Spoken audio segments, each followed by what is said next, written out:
ئەیزان سڵاوتان لێبێت. پاژماوەی خەتە چالاک و ڕاپەڕیوەکەی ساڵی 1970 و کاژیک و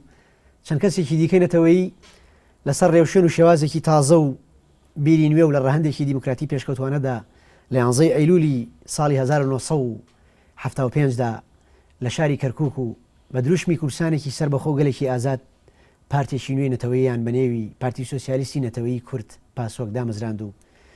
هەر لە سەرەتاوە بانگی سەربەخۆیی و ئازادی کوردیاندا. پاسۆک لە ساڵی 1976دا و لەژێر دروشمی تاملکەچی یەکی نەخستوین با بۆ ئازادی یەگرین بەرنامەی بەرەی کورسانی خستە بەردەستی لایەنە سیاسیەکان و ئەوان وەک هێزێکی نەتەوەیی لە پاش هەرس و هەڵگیرسانەوەی شۆڕشی نوێ هەستیان بە مەترسی و قۆڕەخکاری سیاسی و پارتی پێشڕە و پاوانخوازیە کرد. بۆیە بە ئاشکرا و بەجددی داوای دروستکردنی بەرەیەکی یەکگرتوویان دەکرد، چونکە پێیان وابوو هیچ ڕێکخراوێکی سیاسی و هیچ بیر و ئاراستەیەکی فکری بەتەنها تا ئێستا و بەکردار نەیتوانیەوە بێتە پێشڕەوی سیاسی و فکری کورد، بەڵکو هەریەکە لای خۆیەوە خزمەتێکی بە میلەت کردو و لە هەمان کاتیشدا زیانی پێگەیاندوو. بەڕێزان بۆ قسەکردن لەسەر دروشم و بانگەشەکانی پاسۆک و هۆکاری جیابوونەوەیان لە کاژیک و جیاوازی شێوازی کاری سیاسی نێوانیان و کێشە نێوخۆیەکانی ئەم پارتە و پەیوەندیان بە پارتە چەپ و کۆمونیستەکان و لایەنەکانی دیکە و شەڕ و ملانیەکانی نێوانیان و ئەو خۆناغە جیاوازانەی تیان پەڕاند تا ساتە وەختی توانەوەیان لە نێو پارتیدا لە ئەڵقەی دۆم و کۆتایی دیدارەکەماندا بەردەوامین و درێژە دەدەین بە گفتوگۆ لەگەڵ زۆر بەڕێز کاک فەرهاد عەبدولحەمید ئەندامی سەرکردایەتی پاسۆک و ئەندامی لقی سلێمانی کاژیک. کاک فەرهاد گیان دووبارە بەخێر بێتەوە بۆ بەرنامەی ڕووداو مێژوو خۆشحاڵیم. کاک فەرهاد گیان من وەک لە پێشێکەکە ئاماژەم پێ کرد دروستبوونی پاسۆک بیرۆکەی دروستبوونی پاسۆکە وەک هێزێکی تری نەتەوەیی کە لە پاژماوەی کاژیک چۆن هاتەکایەوەیە خۆ چییە بوونەوانی کە سەرکردایەتی و ئەرکی دامەزرانیان گرتە ئەستۆ؟ پێویستە مەسەلەیەک باس بکەین پێش ئەوەی کەوا پاسۆک دروست ببێت. بەڵێ پاش ئیتر گەڕانەوەمان لە سێدانی شۆڕش زۆر بە جورئەتەوە ئەتوانم بڵێم یەکەمین گروپێک کە بیری لە هەڵگیرسانی شۆڕش کرد بەڵێ مەجموعەیەک کوردی نەتەوەیی بوون. دانیشتنێک بوو لە ماڵی شەهید نووری حەماعەلی کە ئەوانەی بەشدار بوون تایەوە ئێستا لەبەر ئەگەر لە بیرت بێناوەکانیان ئەستا ئەوەی کە لەبەر چاو مابێ ئەیلم بەڵێ ئەوەی کە لە بیرم بێ شەهید ئەنوەری مەجید سوڵتان بوو کە بەهەشتی عومەر شەمەیی بوو موژدە تایری مهندیس بوو موژدەی مهندیس بەڵێ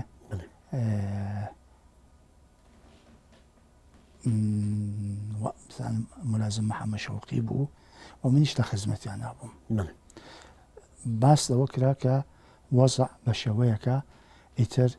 تەحملی ئەو ئیهانەتانە ناکرێت. ئیهانەکان بە زۆر شێوە بوو،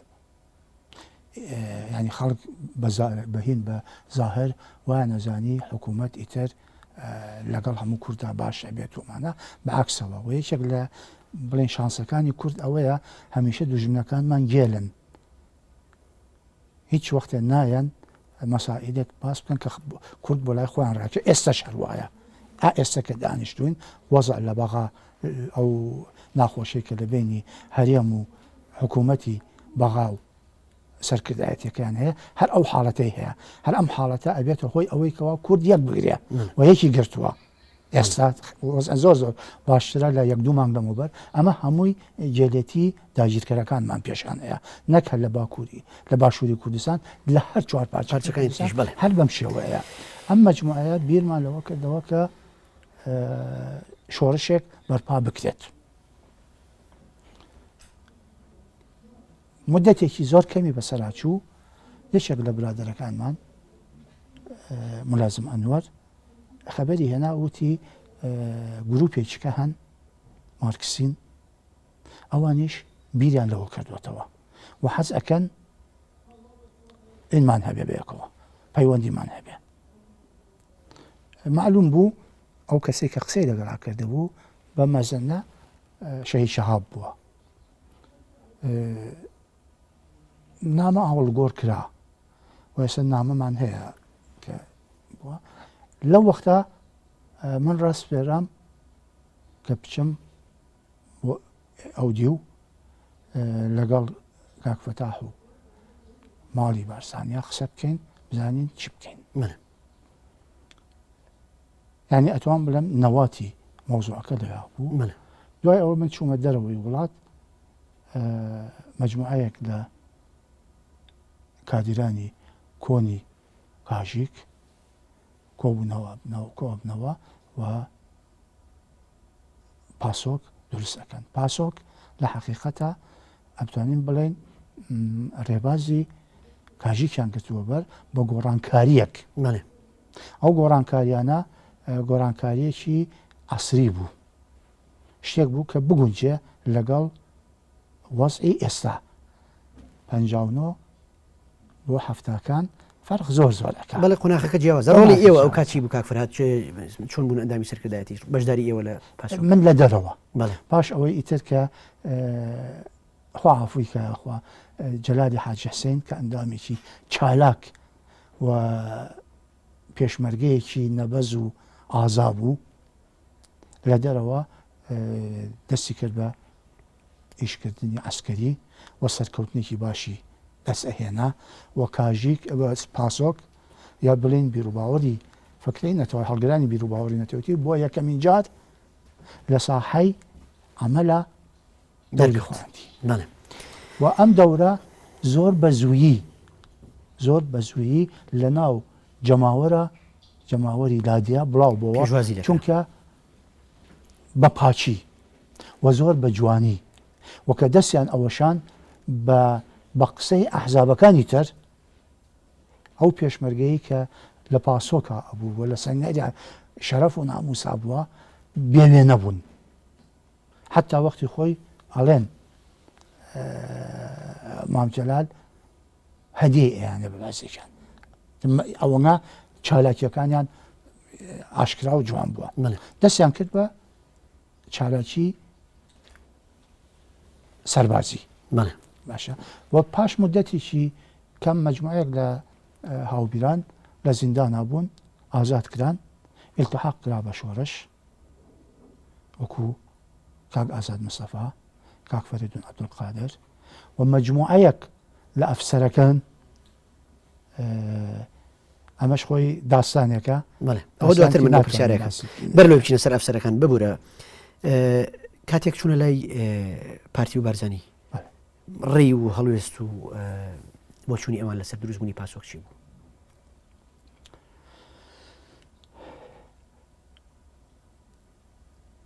مەسەلەیەک هەیە ناچارم بیلم پێم خۆشە باسی بکەین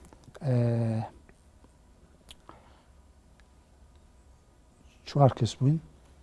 لەگەڵ شەهید کاک فەتاحە 5 کەس مەبەستان فەتاح ئاغای من ئاغای باسم زۆری پێ ناخۆش بوو بینەران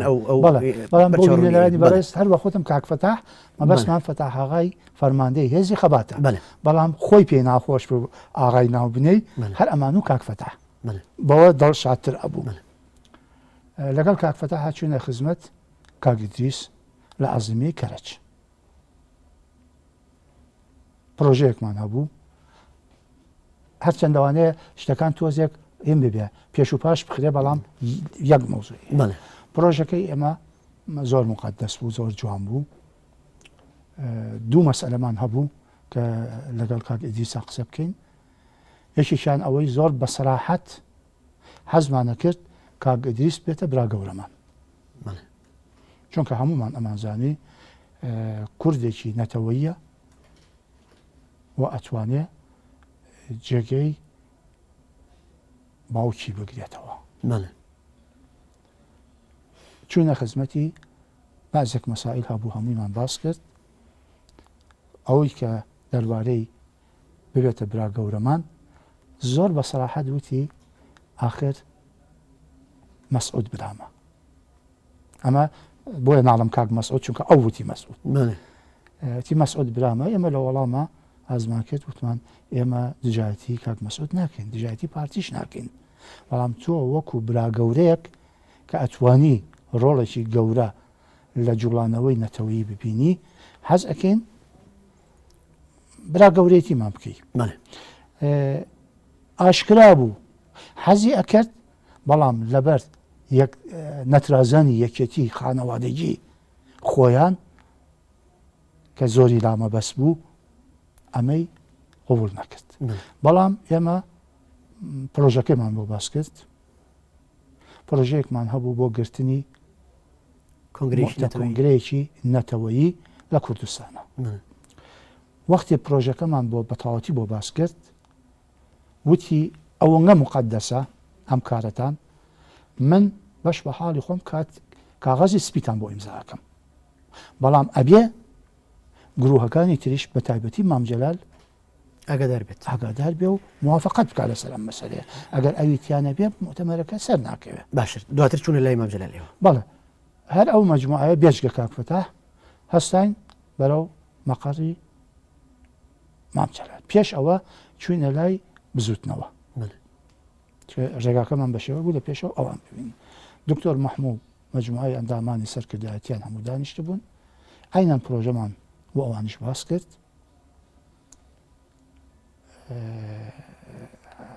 حەز ناکەم سوێن بخۆم بەڵام حەزەکەم باوەڕ بکەن بۆی ماوە دکتۆر مەحموود زینووە زۆر بە سەراحەت عینەن ڕستەکەی کاگدیسی وتی کاغەزی سپیتان بۆ ئیمزاکەن پێشمەرگەیەکی نرد بۆ مەقەڕی مامجەلال کە ئێمە بۆ نیوەڕۆ ئەچینەوێ چینە خزمەت مامجەلال هەندامانی سەرکردایەتی مەکتەبی سیاسی تیا بوو خۆشی کە هات بۆ لامان دەستی منی کرد دۆشەکێ دانرا بوو لەسەر دۆشەکە دانیشتین ئێمەش مۆزوعەکەمان بۆشی کردەوە کە ئەمانەوێ مؤتەمەرێ بگرین کۆنگرێ بگرین پێک بێت لە هەموو ئەحزاب کوردیەکان زائیدەن هەموو کوردێکی ناودار و کە دڵسۆزە بۆ کورد زائیدەن دوو قووەت لە ڕۆژهەڵاتی کوردستان کە یەکێکیان مامۆستا شێعزەدین و حسێنی بوو یەکێکشان حیزبی دیموکراتی کوردستان ئەمانەش لە کۆنگرەکە وەکو شاهێت ئامادە بن یعنی دەوریان ئەوە بێ کە ئەگەر بەم چاودێر ئەگەر سبەینێ بڕیار هینمان کرد تەوافق هەموو کرا هەر کەسێک لایە ئەمانە فەسحیانکەن وەکو چاودێر بەداخەوە دوای ئەوەی هەموو مەسائلەکانمان باس کرد بە پێچەوانەی بیری کاگدیس و کاک دکتۆر مەحموود مامجەلال جملەیەکی وت ئێستاش لە گوێچکەمە ئەزرێتەوە وتی فڵان کەس دوژمنی سەرەکی کورد نە ئێرانە نە عێراقە نە تورکیە نە سووریایە نە ئەمریکایە نە ئینگلیزە نە ئەڵمانە نە فەڕەنسەیە دوژمنی سەرەکی کورد ماڵی بەرزانیە و هەر کەسێک لەگەڵ ماڵی بەرزانێ دابنیشێ ئێمە بە دوژمنی ئەزانین و ئەمە استراتیجیەتە تاکتیک نییە ئەمە چونکە ئەم دانیشتنە بۆ تاریخە و ئەم مۆزوعە احتیمالی هەیە هەر من ماوم کە بە زیینوێتی کە ئاگاداری ئەم مەسئلەیە بم ئەوانی تر زۆربیان شەهید بوون یا مردوون بەڵام ئەمە لێرە وەکو ڕخنەیەک لەناو قەوسە ئەڵێم نازانم مانگە یا دوو مانگ دوای ئەوە ئەم ڕەفسەنجانیە سەرۆکی هیم بوو بڵین پەرلەمان یانی شورای ئیسلامی یان پەرلەمانی ئێران بوو بانگی کاک ئیدریس و مامجەلالی کرد کە بێن بۆ تاران ئاشتیان کەنەوە هەردووکیان چوون بۆ تاران و لەوێ ئاشت بوونەوە ئەمە بەس بکە ئەوتم ڕەخنەیە بۆ ئێمە کە کوردین و بە دڵێکی دڵسۆزانە و کوردایەتێکی پاک ویستمان یەکریزی کورد دووبارە بکەینەوە بەم شێوەیە وەڵام درێنەوە بەڵام بۆ ڕەفسەنجانی بالفعل ئاشت بوونەوە و پێگاتنەوە بەڵێ باشە کاک فەرهاد من ئەمێ ئەو پرسیارە بکەم ڕۆڵی کاک ئەزام مستەفا لە پاسۆکچی بوو دەوترێت ئەو یەکەمین سکرتێری ئەو پارتە بوو نەخێت ئازاد مستەفا وەکو ڕۆشنبیرێکی کورد وەکو نووسەرێک نووسینی چاچی نووسی و بە معنای کەلیمە دڵسۆز بوو وەڵڵاهی دڵسۆزی وام لێدیوە کە ئیتر کەس بەو شێوەیە نەبووە زۆربەی زۆری نووسینەکان نووسینی خواافریکا کاک ئازاد بووە بەڵام هیچ وەخت سکرتێر نەبووە مەڵێ چکە پاسۆک سکرتێری نەبوو و بێجگەلەوەی کە ئەوە بیستووە بەعزۆ هەڵێن مامۆستا هەردیش بۆ ماوەیەک سکرتێر بوو هەر نەبووە چۆن بێسکرتێر بووە پارتە جان چۆن بێسکرتێر بوو سکرتێر قیادەی جەماعی بووە کۆنسەی سەرۆکایەتی جۆرێک لەو قیادەی جەماعی بووە بەڵام دەوری یەکەمی لەو مەجموعەیە کاک ئازاد دەبینی کاک ئازاد دەوری یەکەمی بینی هەر وەکو چۆن مەسەن لە مەسایلی عەسکەریەکانە ملازم شوان ملازم کەریم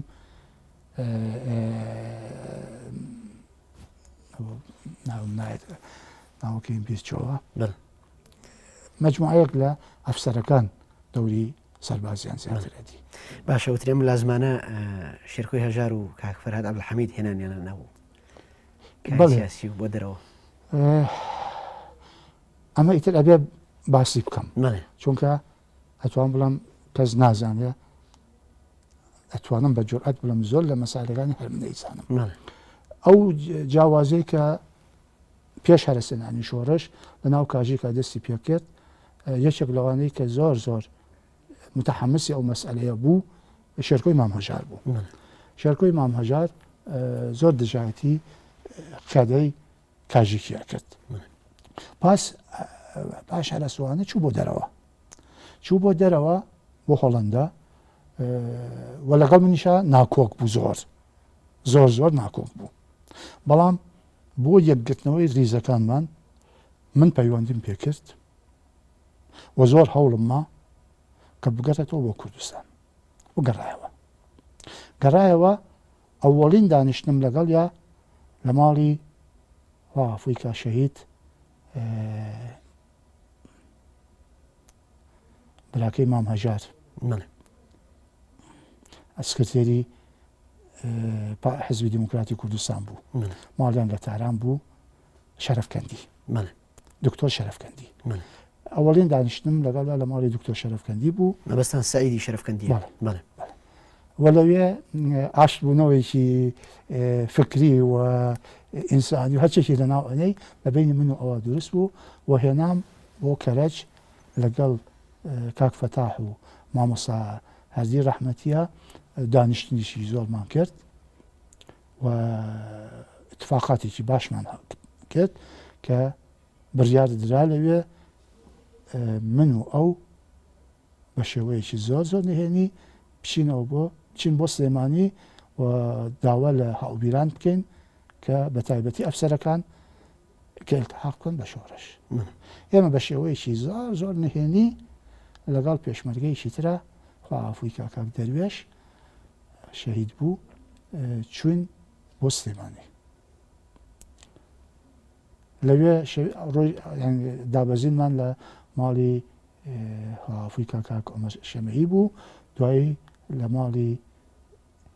کاک موژدە تاهیر گیساینەوە و چاومان بە زۆر لە ئەندامانی بڵێن کادرە پێشکەوتوەکان کەوت وەکو شەهید نووری حەمەعالی عەبدوڵڵا عەزیز ئاگرین ئەفسەرەکانیش محەممەد شەوقی و ملازم مەنسوور بڕیاریرا کە ئەمانە بێنە دەرەوە هەر یەکەی مدەتێکی کەمی داوا کرد بۆ هەڵسوڕانی شوکاری خوان و بێنە دەرەوە کاک نووری حەمەعالی داوا یەک مانگ مۆڵەتی کرد وتی من مەجموعەیە چەکم هەیە شاردوومەتەوە لە پێنجوێن چەکەکان چەکی قورسیشی تایە ئارپیجی تایە تا مای نێچکە ئەلتحاقەکەم بە شۆڕش یعنی دانیشتنەکەمان لەگەڵ ئەنە بێجگە لە یەک کەسیان کە رازی نەبوو بە هیچ جۆرێک بێتە دەرەوە باقیەکانیان هەموو ئامادەجی خۆیان هەڵبژات پێشێکڵا مەسەڵەن عەبدوڵڵا ئاگرین بڕیاریە کە یارمەتی بە نەیەتە دەرەوە بەڵام یارمەتیمان بە ئەبە وای دەکرد کە ئەفسەرەکان و لەگەڵ مەجموعەیەکی ترە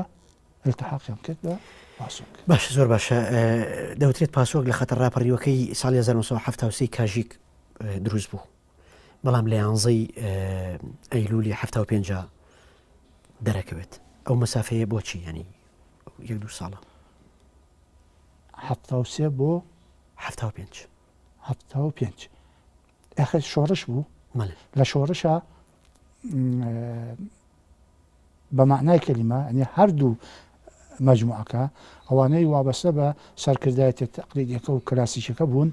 ئێمەمانان و ئەوانەی تریش کە بڵین وەکو گەنج و گەنجەکانی کادرێ پێشکەوتوەکانی تر هەموو هەر لە پێنجون بوون هەموو هەر لە پێنجون بوون بێ ئەوەی هیچ مشکلەیەکمان هەبێ هیچ مشکلەیەکمان نەبوو ئەو مەسافەیە زۆربەی زۆری لە شۆڕشا بوو مەسەلەی شۆڕش بوو و دوای ئەوەی کە گەڕاینەوە بە مودەتێکی زۆر کەم نزیک بووینەوە لە یەک نزیک بووینەوە تا ئەوەی کەەوە وەکو حزب دامەزرا ئەو وەختێک کە وەکو حزب دازان من لە دەرەوەی وڵات بوو ئەی منیتیان نەبووم بەڵام وەختێک کاک جەلال التحاقی کرد بە شۆڕش چووە ناو شۆڕشەوە ئەوەڵین مەفرەجەکە دەستی پێ کرد من لەگەڵیا بووم. باش ئەو دەمە ئەوترێت برادرانی پاسۆک خۆیان بە ڕێکخراوێکی نەتەوەیی هاوچەرخ لە خەڵمدا و ڕخنەی توندیان لە سەرکردایەتی کاژی کرد و ڕخنەی ئەوان لەو کاتاچی بوو یا با بڵێم جیاوازی فکری نێوان پاسۆک نەفکر وەکو استراتیژ و کاری سیاسی چی بوو لەگەڵ کاژی جیاوازی فکری نییە استراتیژ و کاری سیاسی مەبەستم تەنیا شێوەی کار بوو بەڵێ ئەو مەجموعە کادرانەی کەوا لە کاژیک جابوونەوە گەورەترین هۆی ئەوە بوو کە ئەو حرەکەتە کیسەڵ ڕێوەی قیادەی کاژیشیان بەدڵ نەبوو دەڵێن سەرکردایەتەکەی زۆر خەمسار بوو تێکەڵی خەڵک نایبوون نانەتوانین جەماوەەر کۆ بکەنەوە لە ئەمە ڕاستە ئەمە زۆر بە سەراحەت لەو کۆبوونەوە فراوانەی نەغەدا من ئەم ڕخنەیەم گرت ڕخنەکە چۆن بوو وەختی حەقایقەکانم باس کرد مامۆستا هەردی خوای لە خۆش پێ ڕووی تێکردم وتی فلان کەس نازانم تۆ لەگەڵ ئێمەی یا لەگەڵ ئەوانی چکە من حەقیقەتەکانم باسە کرد خۆ بە شانوباڵی کەسە نەهاتوومەتە خوارەوە وتم مامۆستا نە لەگەڵ کیسەڵ ڕەوی ئێوەم و نە لەگەڵ قەڵەمبازی کەروێشکانەی ئەوانم کیسەڵ ڕەوەکەی ئێوە بەمۆز ئەمان ئەبا 4 کەس لە تێبین قەڵەمبازەکەی ئەوان بەرەو هەڵگێرمان ئەبا ئێمە ئەمانەوێ شتێکی تازە لە سەرکردایەتی دەست پێ بکە و جموجۆڵێکی تازە بێت و ئەمە بۆ خۆی ئەوەی کەوە یەکێک لە بڕیارەکانی ئەو دانیشتە فراوانە ئەوە بوو کە لقێکی تازە لە بۆ سلێمانی دروست بکرێ نەک تەرجمیت بکرێ چکە نەتیجەی قسەکانی ئێمە تێمانگەیانن کە ئەم ڕەوشەی ئێوە نامانگەێنێتە ئاماج و بالفعل وا بوو باشە سەرەتا ئەم پارتە بە پارتی سۆسیالیستی نەتەوەی کورد ناسرا بەڵام لە کۆنفرانسی یەکەمە لە 11 ئەیلولی 76 ناوکە گۆڕا بۆ پارتی سۆسیالیستی کورد پاسۆک چی بوو ئەو نەتەوەیە چۆن لابرا ئێوە ئەم پارتی سۆسیالیستی نەتەوەی کورد وەختێک کە نێژرا بۆ کاک جەمال نەبەس کە بکە وتی ئەمە لە زمانی ئەڵمانیا ئەبێتە نازی لەبەرەوەی کەلیمەی نەتەوەیەکە ئەبێ لابەرن ئەگەر نەتەوەیەکەی هین ئەبوو بە نازی چکە ئەم شتانە ڕوئایە ئێمە لە دانیشتێکی زۆر نهێنی لە تارانە بۆ ئێمە نهێنی هینێکی مؤتەمەرێکی دەوڵەتەش شۆڕشەکانی شەرقی ئەوسەد هەبوو ئێمەشی تیا بووین زۆر بە سوتفە تەماشامان کرد حیزبێک کەشەیە بە ناوی پاسۆکەوە بە هەمان ناو بەڵام یۆنانیە حیزبەکە یۆنانی بەڵام ناوی پاسۆکەوە ئەمساڵ هەر ئەمساڵ ئاگام لێ بوو لە تەلەڤیزیۆنە کە باس کرا سەرکەوتنێکی گەوریان لە انتخاباتە هێنا بوو ئەمە تەسادفی شتیوە ئەبێت وە پارتی سۆسیالیستی نەتەوەیی کورد لە ئەڵمانیا مانای حزبی نازیە باشە نەتەوەیەکان ئێوە لە ڕووی استراتیژ و کاری سیاسیەوە سەرەتا پانگەشەی کورسانێکی سەر بە خۆتانە کرد بەڵام دواتر بە ئۆتۆنۆمی ڕازی بوون بۆ ئۆتۆنۆمی ئەگەر باش تەماشای نووسراوەکان بکەن ئۆتۆنۆمی وەکو مەرحەلە ڕازی بووین ئەینا هەم کاژیک هەم پاسۆک باوەڕیان بە مەسئلەی ئۆتۆنۆمی نییە ینی من تاکتیک بۆ نەستراتیش نەخێر بە هیچ شێوەیەک تا ئەم دەقیقەیە کە لە خزمەتای هیچ نەتەوەیەک چی کاژیک بێ چی پاسۆک بێت چی بێ حزبی بچکە بیرروباڵی نەتەواتی مڵکی هیچ حزبێ بنیە زۆر کەس هەیە سەدان هەزاران کوردی پاکی نەتەوەیی هەیە نەوت کاشیک بووە نە پاسۆک بووە هیچ ئینسانێکی نەتەوەیی بە فیدراالی و بە کۆنفدراالیش ڕازی نابێ من زۆر چاک لە بیرمە 3 شەو و 4 ڕۆژ بە پێ لە گەڵاڵەوە هاتوومەتە تەوێڵە بۆ ئەوەی بە مەجموعای لە ئەفسەرەکان کە یەکێک لەوانە شەید ملازم کەریم بوو پێم وت چکە قەرار بوو بێن ئاڵوگۆڕ بکەن لەگەڵ بەتالۆنی چکە کە لەسەرەوەش بۆ شەڕات بوون تم کە هاتی کاکە هەوڵ بە خۆت نەیە بە کوشت وە ترسنۆکیش مەبە وتی فڵان کەس وەختێکە ئەو قوتابی کۆلێژی شۆرتە بوو لەگەڵ منە بەیەکەوە بووین من مەسئولی بووم تی فڵان کەس تۆ هەمیشە بە شێوەی شەخسە لەگەڵ ئێمە ئاکرد وا بکەین تم کاکە ئەم قۆناغی ئێمە نییە نامانەوێ ئەمسالی وەکو ئێوە بۆ ئەم مەرحەلەیە شەهید بن چونکە قۆناغی داهات و قۆناغی ئێمەیە ئەمە زۆر چاک بۆکو فلیم لەبەر چاومە لەبەرەوە ئێمە هینمان ئامانجمان کوردستانی گەورەیە کوردستانی مەزن ئەڵێن نەک بە 4 پارچەوە بە 5 پارچەکەیەوە چونکە ئەوەی رووسیاش ئەبێ بخەینە بەرچاو باشە چونکە ئەگەر قسە زۆرە وەخت کەمە بەڵێ پشوویەک وەرەگرین و دواتر بەردەوام بین بەڕێزان پشوویەک و دواتر ئەگەڕێنەوە وڵاتان